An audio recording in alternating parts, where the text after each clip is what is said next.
Hello mga ka-fish. Manguha na sa taog duckweeds. Kay daghan na kaayo. As in. Pitaw. Kanang gikuhaan niya na mo duckweeds kay samok na siya. So mapuno na siya. Di na maklarong isda. Ibutangan lang nila mo duckweeds actually. Kay para kung mo run out na itanong. And since indoor,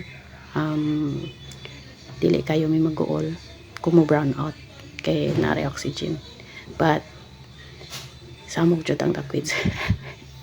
Kabaw man siguro mo sa struggle sana kung nasad mo yung ana dali ra jud kay siya magdagan ay as in hahay mura to murang update ani. Salamat, thank you for watching, bye.